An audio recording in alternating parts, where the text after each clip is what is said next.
Ok, alors bonjour à tous, bienvenue sur Plastic Dream, je suis vraiment ravi de vous retrouver aujourd'hui. On se retrouve pour une revue de boîte, le super Tomcat F14D de chez AMK, c'est tout chaud, tout beau. Enfin, c'est sorti il y a quelques semaines.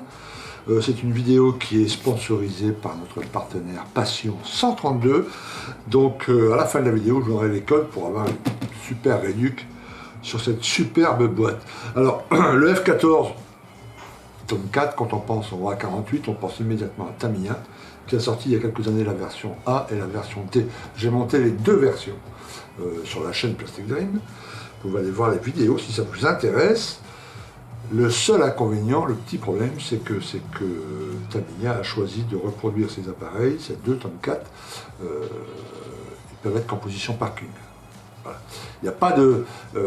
on peut pas, tu vois, les flaps, les slats, rien n'est, tout est dans une seule pièce chez Tamiya. Ok, les tuyères pareil, et puis le train avant il peut pas être. Alors bien sûr on peut avec du scratch, etc. Moi c'est vrai que Plastic Dream c'est plutôt orienté vers débutant, donc si vous êtes débutant, faire du scratch et tout modifier, tout découper, bon, je crois pas trop, tu vois.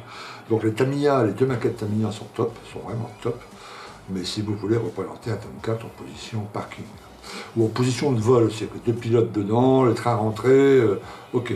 Mais si vous voulez le représenter au catapultage, par exemple, ou à l'atterrissage, c'est mort. Voilà.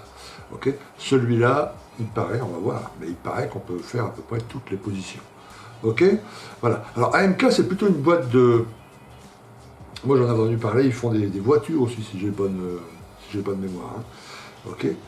En avion, c'est la première fois que j'ai une boîte AMK sur le bureau. On va voir ce que ça vaut.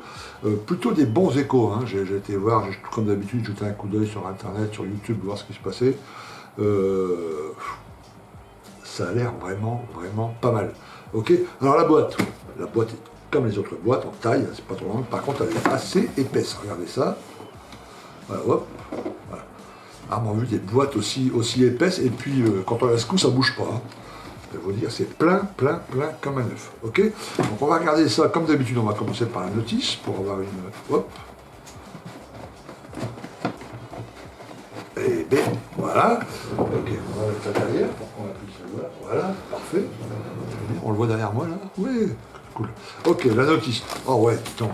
Ouh. C'est vraiment plein comme un œuf. Hein. Ok, alors j'espère qu'une fois, quand j'aurai fait la revue de boîte, que je vais pouvoir tout remettre comme ça. Parce que là, il n'y a plus la place pour mettre la moindre chose. Hein. Ok, allez, on va d'abord regarder la notice. Alors, notice couleur, zoom. On va se rapprocher un tout petit peu, ça va être quand même plus sympa. Zoom, voilà. Est-ce qu'on voit bien? Yes, c'est parfait. Ok, alors on commence par les profils, parce que d'habitude à la fin sur d'autres notices, là les couleurs, qui sont données simplement le nom des couleurs. Il y a les fédérales standards aussi, les FS, sur 1, 2, 3, 4, 5 couleurs. Le reste c'est simplement les noms, mais bon, rien de compliqué, hein, blanc, rouge, jaune, voilà. Bleu transparent, rouge transparent. Donc pas de problème, donc il y a 1, 2, 3, 4, 5 livrets. Et la noire, là, je la trouve extraordinaire. Dès que je l'ai vue, je me suis dit, c'est celle-là que je ferai si un jour je le monte. Parce que pour ceux qui ont vu la vidéo, vous vous souvenez, le 14 ou le A, au départ, c'est ce que je voulais faire. Moi, j'avais même acheté un pont de porte-avions, etc., avec vous savez, le truc qui est monté, là, qui monte pour que les réacteurs tapent dessus, là. Tu vois, le déflecteur, voilà. Avec le déflecteur au 1,48. Je voulais vraiment faire un diorama avec un Tome 4 au décollage. Avec plusieurs figurines, bon les pilotes dedans évidemment, mais surtout les gars autour là, tu vois, au moment du catapultage. Et puis bah déçu non, parce que finalement voilà, c'était des vidéos pour les débutants, donc c'était parfait. Mais j'ai pas pu le faire quoi. Voilà. Avec celui-là, paraît-il, on va pouvoir le faire. Ok. Donc celui-ci le Black Lion, celui-ci le Bounty Hunter. On reconnaît la tête de mort ici. Là, le Tome 14 avec le fameux... comment il s'appelait ce chat là? J'ai oublié le nom. J'ai oublié le nom. C'est un très vieux dessin animé que mon père regardait quand il était petit, là, pour vous dire qu'au cinéma, tu vois. C'est très vieux ce petit chat là. Félix. Je crois que c'est Félix le chat. Ça me dit quelque chose, je dis peut-être des bêtises, mais ça me dit ça. Et là, le fameux, voilà, Vampire, le noir. Je trouve que, tu vois, avec un Atto Black, des différents blacks sur les panneaux, un peu usé, un peu... Ça doit rendre quand même pas mal. Hein. Puis originalement, j'en ai déjà 2 gris en vitrine. Là, on va avoir un noir. Et puis en catapultage, tu vois, ça doit... Si je le monte, voilà. Si je le monte en vidéo, je le montrerai comme ça, en noir. Ok, là, c'est un Green Reaper. C'est celui que j'avais monté, c'est le F14D Tamiya, avec la tête de mort, enfin, le mort avec la faucheuse. Ok, ici, ensuite, tous les stencils. L'armement, stencil pour l'armement. Décale pour le cockpit. Pour les sièges éjectables. Pour les potes de reconnaissance, le long tir, le TARBS, et ici un résumé des trous que vous devez percer dans les différentes pièces. Ok, waouh!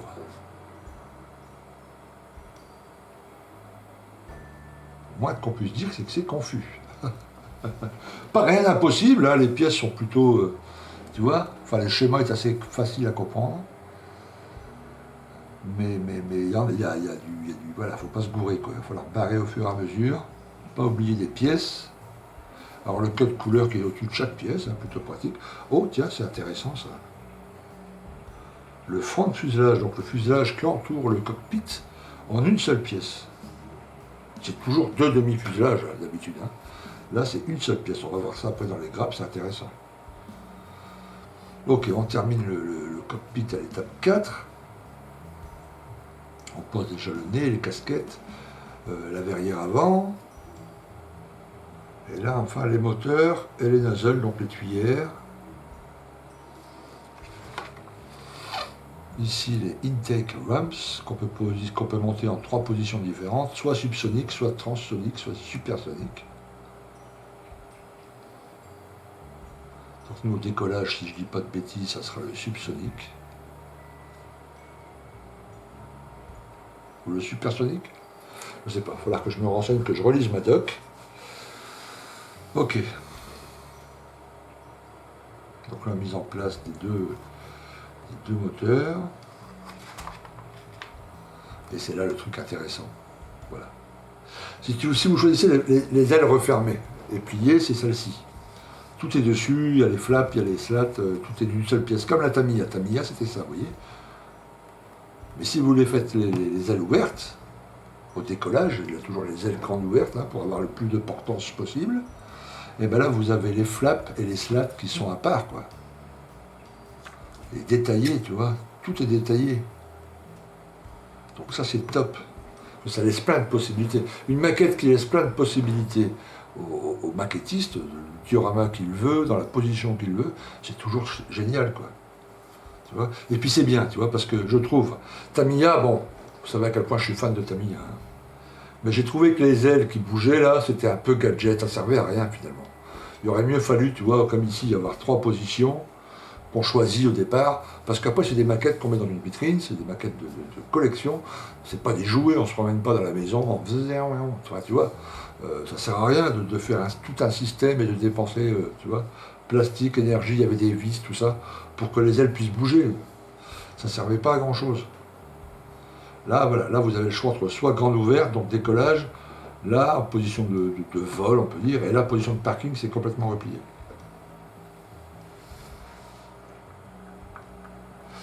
Donc ça, c'est vraiment pas mal, quoi. Bon, beaucoup de montage à blanc, parce qu'il y a des montages qui ont l'air un peu, pas compliqués, mais enfin, les schémas sont pas... C'est pas pour débutants, cette maquette, j'ai l'impression. Hein. Ou alors avec beaucoup de patience et beaucoup de montage à blanc et de réflexion entre chaque étape. C'est pas impossible, hein, c'est pas impossible, mais elle m'a l'air quand même assez... un niveau, tu vois, intermédiaire, au moins...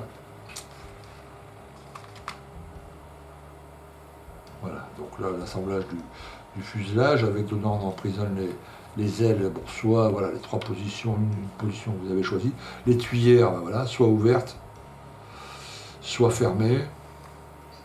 Donc là, encore d'une possibilité.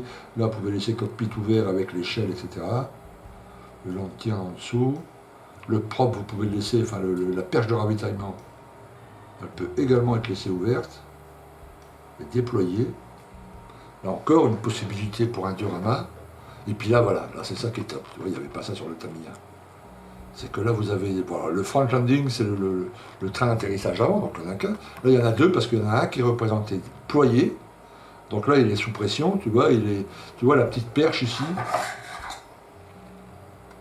Elle rentre dans le sabot qui est sur le porte-avions, et c'est ça qui va tirer l'appareil, tu vois, à une vitesse de dingue. Et du coup, le piston, là, tu vois, il est compressé, enfin, tu vois, voilà. Alors que là, c'est la position parking, tu vois, donc tu as le compresseur, voilà. Ici, c'est complètement déployé, tu vois. Et puis la perche, elle est remontée. Donc, soit ça, soit ça. Alors, ça, c'est pas mal encore, ça laisse la possibilité aux maquettistes. C'est toujours très très bon, ça. Parfait. Ensuite, les trains, les portes de train, etc. Ah, bah là aussi, tu vois l'arrière. Les deux arrêts au frein, celui qui est au-dessus, celui qui est en dessous, position ouverte ou fermée, comme on veut. Là aussi, chez Tamiya, il n'y avait pas cette possibilité-là. Les deux trappes étaient moulées dans le fuselage. Hein. Et les laisser ouvertes comme ça, enfin, suivant la position, suivant ce que vous représentez, mais c'est vrai que c'est pas mal parce que généralement l'intérieur est rouge, donc ça fait une touche de couleur à l'arrière, puis ça habille cette partie entre les deux réacteurs. Je trouve ça un peu plus joli. Donc là, ça c'est parfait, tu vois. Et là aussi, ça, tu vois, ça c'est pas mal non plus. C'est-à-dire que le cockpit, tu vois cette partie-là, qui représente tout le métal en quelque sorte, et les deux parties qui sont vraiment en plexi vert, machin spécial, elles sont à part, tu vois. Donc ça, tu peux le peindre comme tu veux, tu peux faire le watering comme tu veux, et après en dernier, tu vois, tu colles tes deux pièces en plastique transparent, et là tu as une verrière qui est nickel. Alors que chez le Tamiya, tout est moulé d'une pièce, donc il faut masquer, etc. Vous connaissez le principe. Là, ça peut être sympa. Hein. Cool. Alors ça, c'est chouette.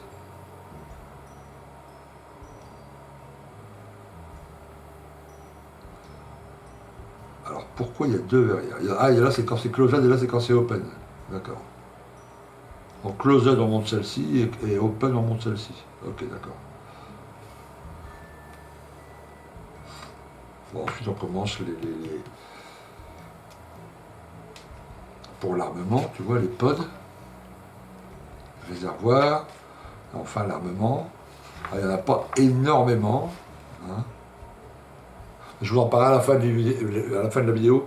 Il y a un kit d'armement supplémentaire pour le Tomcat, pour ce Tomcat-là. Ce sera aussi valable, j'imagine, pour tous les autres Tomcat. Okay. Si vous voulez vraiment le représenter d'une façon très particulière avec des armements qu'il n'y a pas ici, et bien pour quelques euros supplémentaires, vous avez une boîte avec vraiment l'armement complet. Quoi. Vous pouvez déjà bien le charger là. Hein. Il est vraiment, vous pouvez lui en mettre plein la tête, comme on dit. Hein. Et là, toutes les grappes. Voilà, trois planches de décal, on va regarder ça tout de suite. Il y a aussi un peu de photos découpe là. Super notice, top. Couleur. Bon, peut-être un peu effrayant les phases d'assemblage pour les débutants, parce que c'est assez complexe. Il n'y a pas beaucoup comme là, tu vois, sur la jambe de train, tu sais, qui est soit pour la position décollage ou pas, il n'y a aucune explication. Voilà. Moi, je le sais, j'en déduis, etc., parce que je connais le Tomcat, et puis voilà. Pour un débutant qui tombe sur ce schéma, il monte les deux, là. Et après, il va se demander où est-ce qu'on colle. Enfin, tu vois, c'est pas évident. Il n'y a aucune explication. Il y a une explication pour les ailes, d'accord, mais il n'y a pas d'explication pour les nozzles, par exemple, tu vois. Là, de la façon dont c'est représenté, on a vraiment l'impression qu'on peut mettre les deux, quoi. Et puis, il n'y a pas d'explication pour ça. Bon, après, comme d'habitude, si vous êtes vraiment débutant, et puis c'est vraiment par ça que vous voulez commencer, je ne vous conseille pas, mais si vous êtes têtu et puis vous voulez le faire quand même, vous regardez sur Internet, sur YouTube, des montages de cet appareil. Il y en a déjà un ou deux. Take-Off Model, la chaîne Take-Off Model il a pratiquement fini son montage là. Donc vous regardez bien comment il fait, il explique tout, et puis même si c'est pas en français, on comprend assez facilement. Ok. Allez, le principal, les grappes. Ok, alors, on va commencer par les différentes boîtes. Ici, apparemment, j'ai les 5 boîtes sur les armements.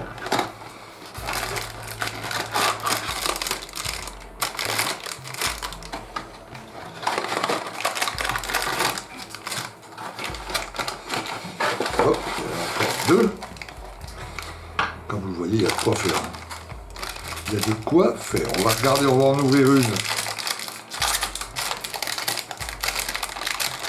Pour celle qui vous restera, évidemment, c'est à garder tout ça, hein, parce que ça peut être utile pour d'autres montages. Si vous montez beaucoup d'appareils modernes. Donc là, ce qui est intéressant, là, c'est que voilà, c'est pas des demi qu'on doit coller et puis après poncer la ligne, machin. Là, c'est parfait. Il y aura juste les petits ergots là où il faut y faire attention. La gravure est plutôt top.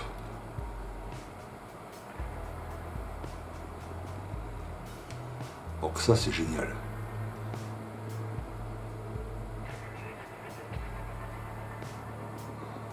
Alors ce qui est marrant, c'est qu'ils livrent les deux, tu vois. C'est pas les deux pièces à coller, c'est soit celle-ci, soit celle-ci. Celle-ci, c'est quand elle se déploie, je crois. Tu vois? Quand elle est en face, quand la bombe est en face quand elle est larguée de l'appareil, quoi. Les deux ailettes s'ouvrent là, enfin les quatre ailettes s'ouvrent. Et là, c'est quand elle est sous le fuselage. Donc là encore une possibilité de diorama, enfin c'est top. Donc voilà, les GBU. Là, c'est des AIM, des 9, alors là aussi. Là, c'est les GBU 32 ou je sais pas quoi, les grosses là. Donc, tout est dans le même gabarit. Là aussi, tu vois, les petites GBU avec les ailettes, soit déployées, soit pas déployées. Donc ça, c'est vraiment chouette. Quand il y a déjà la possibilité de faire des choses comme ça c'est vraiment génial. Alors, je vais poser ça là, pour pouvoir, je vous dis, après bien les ranger, parce que apparemment, la boîte étant pleine comme ça. Alors là, maintenant, cette boîte, il doit y avoir apparemment le fuselage. Ah oui, alors ça, c'est la première fois, les mecs, que je vois ça. On va l'ouvrir, allez, sur le four.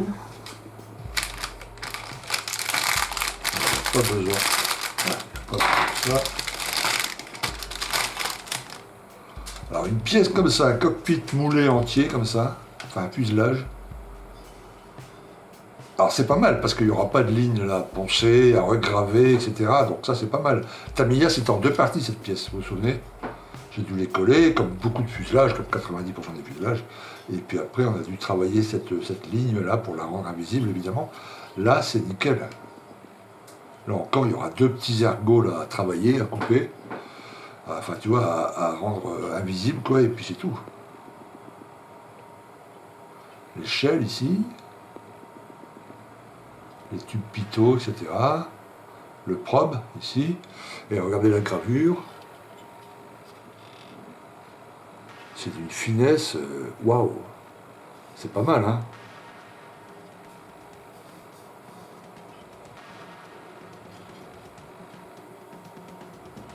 Là, c'est pour l'échelle.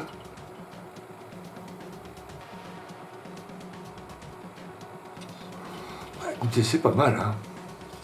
C'est pas mal, ça sera moins de boulot là à faire dessus, et puis on est sûr de la bonne mise en place des trucs, c'est quand même pas mal ça. Génial, et puis le nez là évidemment, on va remettre ça en place.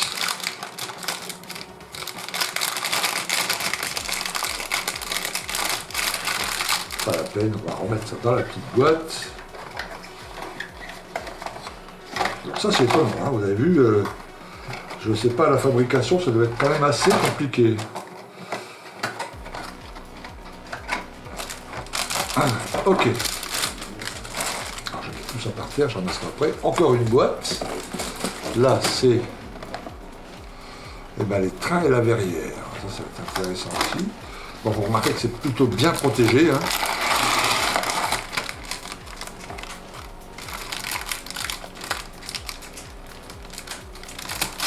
Ça va être sympa.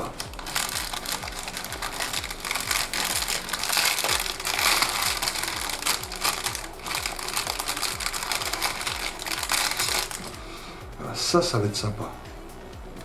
Parce que là, tu peux le peindre, tu vois, extérieur, intérieur. Pardon, tu peux travailler, tu peux faire des jus, tu peux faire un tas de trucs. Et quand c'est bien fini, une couche de vernis mat. Et quand le vernis mat est bien sec, tac, là tu colles tes parties vitrées. Et t'as un cockpit nickel quoi. pas de masquage. Top, c'est génial. Et là, tu as les trains. Voilà.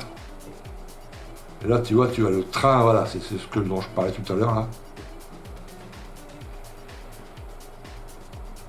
Ça, c'est le train central, on peut dire, arrière, sur les ailes, en dessous des ailes.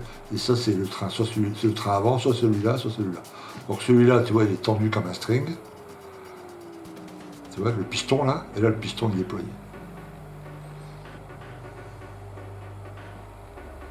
Donc au décollage, sur la catapulte, c'est celui-là. Attention en dégrappant, il faudra faire gaffe. Ok. Je vais essayer de les remettre quand même dedans. Bon, pour l'instant, waouh, je suis assez impressionné. Hein. Et puis là, on va regarder vite sur la partie transparente.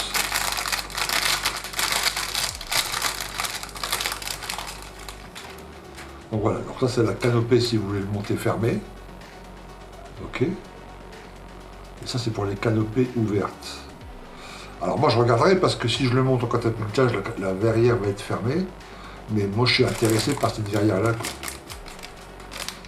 Tu vois, celle-ci, voilà, ça c'est la verrière Tamiya, tu vois. Enfin, comme la verrière Tamiya. Voilà. Moi je veux voir si je peux quand même utiliser celle-ci et puis le monter fermé quand même. Ça sera plus facile, tu vois. C'est sûrement possible, hein. Ils auraient dû faire ça par facilité, tu vois, pour la peinture. Bah, écoute, nickel, hein. Là aussi le gravage, enfin tu vois, là, bah, c'est des pièces nickel, nickel, nickel, nickel. J'ai hâte de le commencer. Je m'écouterai, vous voyez, voilà, je fais nuit blanche, là, et je le monte cette nuit. Je commence tout de suite, je mets le P38 de côté, le Black Hawk de côté. Et vas-y mon Didier, tu commences comme le top 4, mais bon, il faut être raisonnable en toute chose. Surtout là en maquetting, tu vois. Mais je vous avoue que c'est tentant, hein, parce que ça a l'air d'être vraiment un petit bijou. Voilà, pourtant on arrive à refermer la boîte. Une dernière boîte. Voilà, c'est le Lantern, la GBU 38. Et le TARPS. Faute de reconnaissance, j'imagine. Donc là, c'est les GBU 38.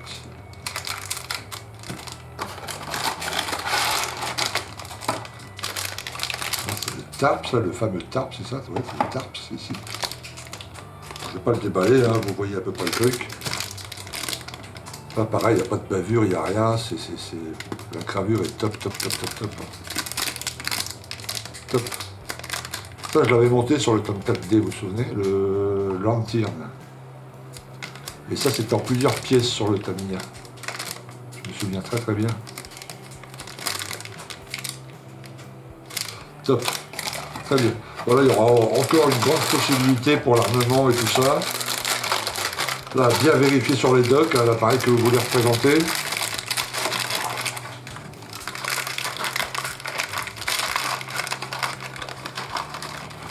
Ok, alors les grappes. Là, on va ouvrir les ailes. Bon, je commence par le plus intéressant, mais c'est celle qui est au-dessus de...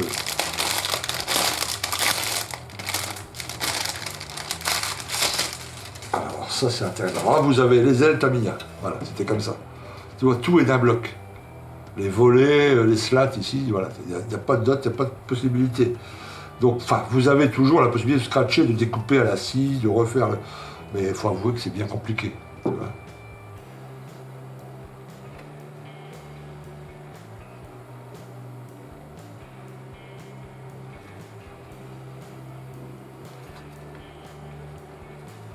Le plastique a l'air parfait. Hein. Tendre à souhait, enfin, tu vois, comme il faut, là. Et là, la gravure aussi, hein. Tu vois, mais... C'est une finesse... C'est génial hein, que des marques comme ça qui, tu vois, passent au level au-dessus, quoi. Tu vois, c'est vraiment top. Hein. Bon, là, ils ont joué dans la sécurité, parce que c'est évidemment que le F14 Tome 4, ça va se vendre comme des petits pains. Tu vois. Mais s'ils nous sortent après des petits appareils, tu vois, qui sont pas sortis dans les autres marques, tu vois, Ça serait top. Hein. Bon, et puis là, la partie intéressante. Voilà. Donc ça, c'est les mêmes ailes, mais déployées, tu vois. Là, c'est les slats, les volets. Tu vois, les slats sont ici. Même l'intérieur, tu vois. Alors, regarde. Oh, putain. Oh, tu vois là, le détaillage. C'est une finesse. Ah oui, là, franchement, il faut le représenter au décollage. Hein. Parce que tout ça ouvert, tu vois, c'est magnifique. L'intérieur, il est rouge, là. Donc ça ajoute une couche de couleur. C'est vraiment sympa, quoi. Génial, génial, génial, génial. Bon, alors ici, le mécanisme des ailes. Enfin, le mécanisme, non, c'est pas vraiment un mécanisme comme Tamiya. Mais les trois parties...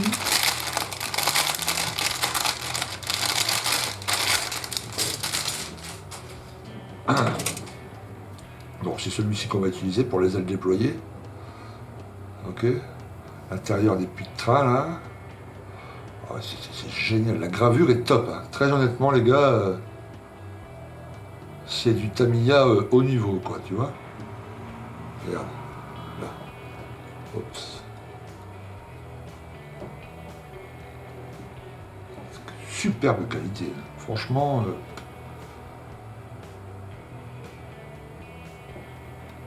Génial, génial, génial, génial. Et ici, et ben voilà le cockpit ici. Les arrêts au frein à l'arrière là. Là le fond du puits de train, pas principal, mais avant quoi.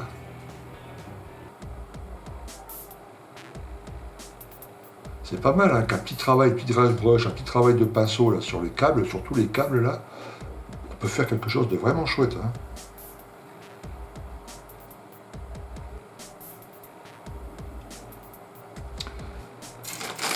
Ok, donc ça, c'est ce qui va entourer les moteurs.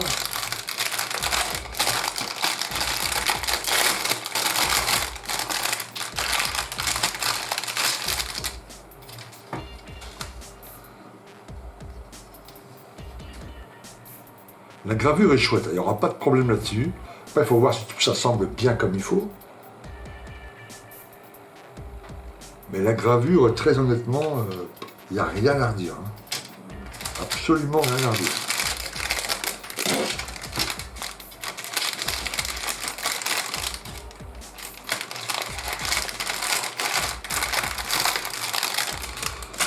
Ok, et là, le fuselage.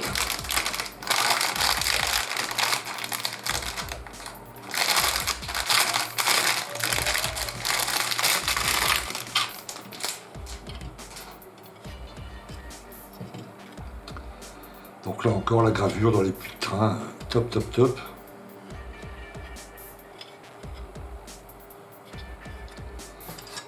Et le dessus. Bon, ils ont représenté le petit. Vous savez, sur Tamiya c'était 2 pièces, ça vous souvenez? Cette pièce ici et une deuxième pièce ici. Puis on avait collé, il y avait un système de collage là, parce que ici il y a une petite surépaisseur sur le vrai Tam 4. Et là ils ont moulé la surépaisseur, elle est bien présente. Mais c'est une seule pièce. Donc là, il n'y a pas de ponçage central, enfin tu vois, puisque là, le cockpit ici, le fuselage, c'est une seule pièce. Alors évidemment, il y aura toujours ici, tu vois, sur les ailes, hein, évidemment. Mais si c'est bien ajusté, il n'y a pas besoin de ponçage, il n'y a pas besoin de rien, quoi. Et ça, on le saura en montage, là c'est difficile de se faire une avis, mais... Ouais, top. Top, top, top.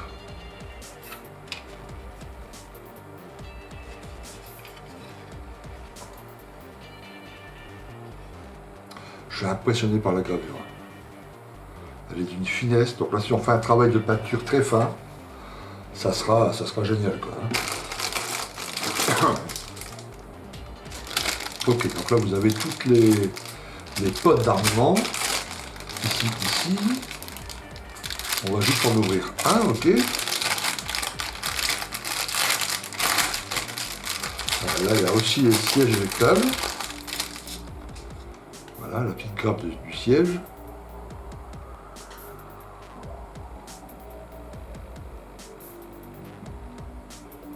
Il y a déjà de quoi faire du bon boulot là. Hein.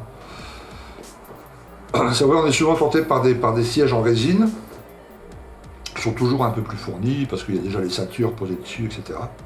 Enfin, sur certains, voilà. Là, on peut faire quand même un bon boulot avec ça. Hein.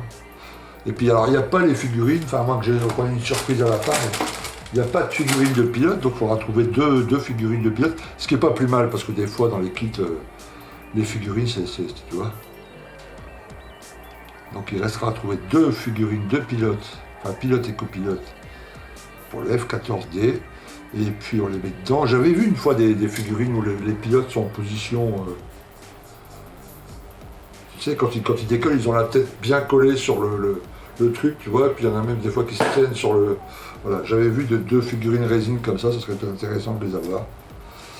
Et puis là, vous avez l'intérieur du cockpit, donc les différents bords, etc.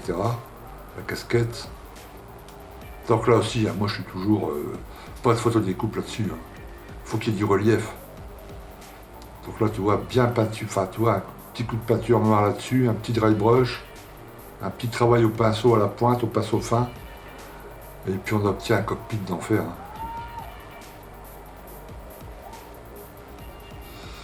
Ok, et puis là, bah, différents pods, ceci là, hop, la pièce est partie, ok.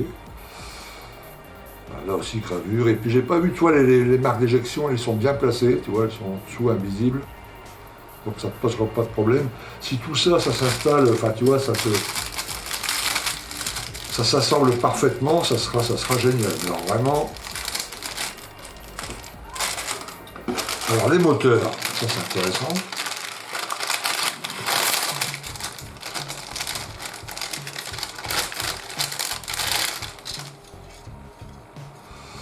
Voilà, avec les petites ailettes, là, bah là aussi la gravure, tu vois, il n'y a pas besoin de pièces en photo découpe là aussi. Hein. Voilà encore, c'est une partie de l'appareil qu'on ne voit pas énormément, il faut vraiment se pencher et regarder pour les voir. Mais enfin, comme dirait l'autre, si c'est déjà bien détaillé et bien machin, on sait que c'est là. Ok, maintenant on va regarder la grappe finale. Enfin non, il y en a encore deux. Après il y a les roues. Voilà, c'est intéressant parce qu'il y a les cuillères. Alors là, c'est deux parties qu'on n'utilisera pas parce que c'est pour les ailes fermées et demi-fermées. Ok. Et puis voilà les tuyères. Donc là, ouverte et là, fermée. Alors, fermée.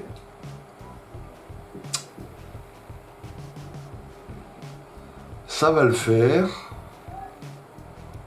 Alors, je suis pas un spécialiste, hein. Plus de nez comme ça, il faut que... Ça me semble un peu épais. Tu vois? Voilà. Ça me semble un peu épais. Parce qu'en fait, ça, là, c'est ça quand c'est refermé. Tu vois, c'est comme une tulipe, là, ça se ferme, pluc. Ça devrait être la même épaisseur, toi, ça devrait être assez fin. Mais ça, bon, je m'inquiète pas parce que Aftermarket, Edward et tout ça, en résine, ils ont fait des tas de... Donc des tuyères fermées bien comme il faut en résine de la bonne épaisseur, on en trouve hyper facilement. Vous allez me dire, oui, c'est un achat à refaire, d'accord. Mais bon, ceux-là, ça va, hein, c'est pas non plus... Peut-être les poncer un peu. Ouais, non, le problème, c'est qu'il y a une gravure de l'autre côté, on peut pas vraiment poncer. Tu vois. Mais bon, c'est vraiment un petit détail, tu vois, voilà. C'est parce que je suis... Voilà, puis là, c'est l'arrière avec, tu vois, l'intérieur des arrêts au frein, là. Donc ça, c'est top aussi que ceux qui choisiront d'ouvrir les arrêts au frein, ben, en dessous, il y a de quoi travailler aussi, tu vois, de rendre le truc réaliste et tout. C'est vraiment chouette. Top, top, top, top, top. Et la dernière grappe, elle est rouge. Alors, voilà aussi, j'ai dit qu'Edward a ou va sortir des roues en résine. Donc là, c'est pas mal, vous avez les pneus à part, donc ça pour la peinture, c'est aussi top. Quoique, c'est en deux trucs, donc il faudra avoir, je sais pas. Je pense pas que ça va aider beaucoup pour la peinture. Puis ça, c'est les deux... Voilà, dans la réalité, c'est du cuir, une espèce de cuir épais. Ça cache, tu vois, quand les ailes se déploient ou se ferment, ça protège le mécanisme à l'intérieur. Ok. Donc les roues, ok, alors roues avant, enfin les deux petites roues avant, puis les deux roues arrière. en 2 demi-parties. Bon, ça c'est pas un problème, ça se ponce assez facilement. Enfin, tu vois, le joint il se cache assez facilement. Ok. Alors on va regarder la petite planche de photo découpe. Là j'ai besoin de la sortir, oui quand même. Alors.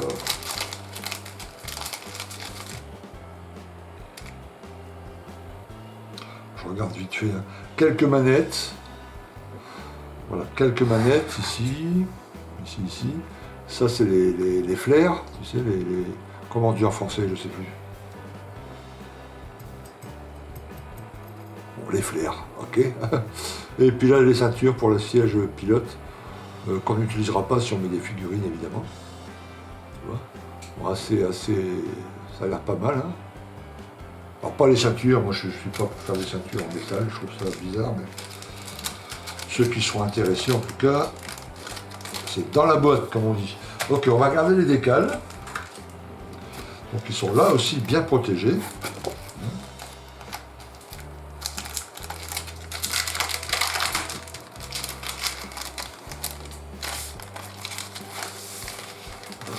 Il y a pas mal de planches. Hein. Bah, vu les versions, il y a 5 ou 6 versions, je sais plus ce qu'on a dit au début là. Donc c'est vrai que c'est vraiment du décal quoi. Hein. Alors, la première. Ah, qui fabrique ces planches là? J'ai pas regardé, j'ai pas vu. Furball Aerodesign. Oui, il y avait le logo sur la boîte, j'avais vu. Ouais. Ils ont l'air hyper fins. Très belle planche décale. Ça, c'est les stencils, comme à toutes les versions, les stencils d'armement.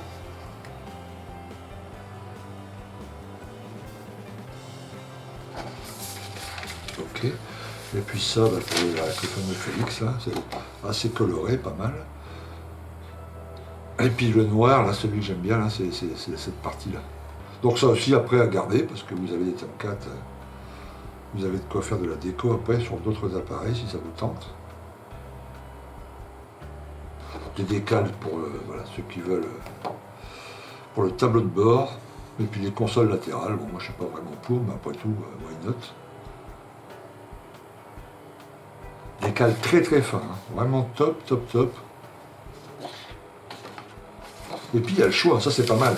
Pour les maquettistes, c'est toujours intéressant d'avoir un tas de choix pour les versions, etc. Franchement, je suis très impressionné. C'est vraiment une maquette top. Je vous dis, si je m'écoutais, hein, si je montais pas de vidéo, si j'étais en freestyle comme vous à la maison, eh ben, je mets de côté tout le reste et je commence à monter ça. Avec le diorama qui va bien. Ça serait vraiment top. Mais je suis un garçon raisonnable, comme vous le savez. Donc je vais terminer, bien entendu, le P38, le Black Hawk. Et après j'attaquerai, voilà, j'ai plein de trucs. Le Corsair, surtout le Rafale que je veux monter aussi. Mais ça, il sera monté en vidéo, oui. Quand, je ne sais pas, mais j'ai hâte. Je vais cacher la boîte, je crois. Tu vois, je vais la cacher pour. Sinon, je vais devenir dingue et je vais penser à ça jour et nuit. Ok. Vraiment super maquette, les gars. Alors, Passion 132, évidemment, quand ils me demandent de faire une revue, il y a toujours un petit prix à côté. Ok. Donc, il y a moins 10% pour ceux qui regardent la vidéo et qui arrivent jusqu'à cette partie. Donc, le code, c'est, que je dise pas de bêtises, Tomcat 132 Dream. De toute façon, je l'affiche là en bas. Okay, celle que j'affiche en bas, c'est la bonne. Je crois que c'est Tomcat 132 Dream. Okay, donc quand vous commandez chez Passion 132, voilà, dans la petite boîte où il faut mettre le code, etc., vous mettez ça et vous avez moins 10%. Un Tomcat au 1,48 de cette qualité, avec cette gravure, la photo découpe, avec toutes les possibilités. Vous avez vu, hein, on peut le représenter au décollage, au machin aussi, voilà. Top. Celui de Tamiya, c'était 90 balles. Hein. Ok. Donc là, vraiment, le prix est vraiment chouette. AMK, bravo. On va voir en montage. A priori, c'est pas mal. J'ai regardé le montage de Take-Off Model, là. A priori, il n'a pas sorti beaucoup de mastic, hein, voire pas du tout. Donc ça a l'air d'aller. Vraiment top, top, top. Bon, alors après, vous allez voir sur votre doc, pour ceux qui sont pointilleux, qui vont vouloir reproduire tel ou tel Tomcat, il n'y a pas tous les armements possibles et imaginables. Inimaginable. Voilà, il n'y a pas tout. Voilà. Donc AMK a sorti une autre boîte, hein, c'est une option, c'est en plus, ok, c'est 27-28 euros je crois, avec là tous les armements possibles et imaginables. Donc c'est une boîte à part. Le code, je vous le mets en dessous là, pour si vous voulez commander cette boîte. Il y aura les deux liens, hein. Il y aura le lien que je vais mettre dans la description pour le Tomcat, et il y aura le lien pour la boîte d'armement supplémentaire. Et là, Passion 132 vous fait moins 20%, pas moins 10 comme le Tomcat c'est moins 10, la boîte d'armement moins 20%. Si ça vous tente, donc moins 20%, là on ne peut pas faire mieux, très honnêtement. Donc à 29 euros, 28 euros, 2,90, 2,90, 5, ça vous fait la boîte d'armement à 22, 23 euros. Pas mal. Et n'oubliez pas que tous les armements que vous ne choisirez pas, il faut vraiment mettre ça de côté, parce que si vous montez d'autres appareils, évidemment, c'est des armements qui sont communs à beaucoup d'appareils. Ok. Très bien. Superbe avion, je suis vraiment content, je vous dis, je vais tout remettre dans la boîte bien comme il faut et je vais la cacher quelque part, sinon je vais craquer et je vais la monter tout de suite. Ok, très bien. Merci de m'avoir suivi jusque-là, c'était une longue revue. Dites-moi ce que vous en pensez, le fond bleu, là, est-ce que vous avez mieux vu, est-ce qu'on voit mieux les détails? Il paraît que voilà, la couleur, la lumière, il paraît que c'est mieux. Bon, dites-moi ce que vous en pensez dans les commentaires, ok? Très bien, merci de m'avoir suivi les gars, je vous dis à très bientôt sur Plastic Dream pour une autre vidéo. Ciao.